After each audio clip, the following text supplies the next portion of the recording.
Beynində qurduğun dünya sənin xarici dünyanı da formalaşdırır. Heç düşünürsənmi necə olur ki, eyni şəraitdə olan insanların bəzisi xoşbəxt olur, bəzisi isə tam əksinə. Və ya niyə bəzən uğur qazanmaq üçün elədiyin hər şey yerli yerindədir, hər şey tamamilə etmisən, amma işlər yolunda getmir. Səncə dünya səni dəyişdirir, yoxsa sən dünyanı? Hər ikisi biraz, amma daha çox dünya məni dəyişdirir dediyini eşidirəm sanki. Bir düşün, əgər beynində mən özümə kifayət etmirəm fikri varsa, sən necə bir həyat qura bilərsən özünə?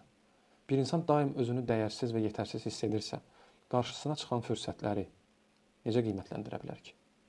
Heç olub ki, qarşında bir insan sənə dəyər verib, amma sən öz içində bununla barışmamısan, bunu qəbul eləməmisən. Hətta inana bilməmisən buna. Çünki sənin beynində qurduğun dünya, inandığın həqiqətlər, yaşadığın hekayələr, aldığın travmalar sənin reallığını formalaşdırır. Əgər sənin için qorxu ilə doludursa, sən istənilən uğurda belə narahatlıq axtaracaqsan. Əgər sənin içində qəzəb varsa, insanlar sənə nə qədər yaxşı davransalar da, sən orada bir niyyət axtaracaqsan. Və ya özünü daxilən yetərsiz və kiçik hiss edirsənsə, qarşında sənə dəyər verən bir insan olanda, sən orada xüsusi bir niyyət gözləyəcəksən, düşünəcəksən ki, onun bir marağı var. Bugün ətrafına bax. Dostların kimdir? Gördüyün işin səni sevindirirmi? Münasibətlərində nələr yaşanır? Bunlardan hər biri sən iç dünyanda necə danışırsansa, onun xarici əks sədasıdır. İndi sənə bir sual. Həyatında dəyişiklik istəyirsənsə, səncə ilk addımı hardan atmalısan? Bəli, təbii ki, daxildən.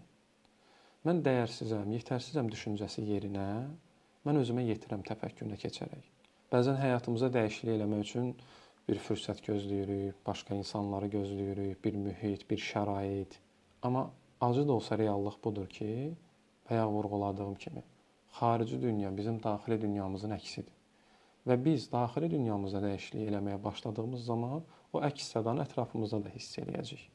Ona görə də bugün həyatındakı münasibətlər, insanlar, gördüyün işin, həyat tərzin səni qane eləmirsə, bu sənin zəif və yetərsiz olduğun üçün deyil.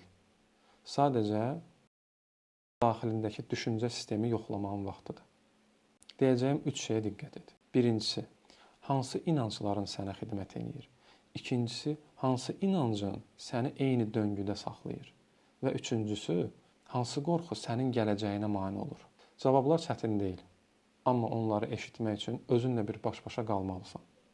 Çünki dəyişiklik fərqindəliklə başlayır.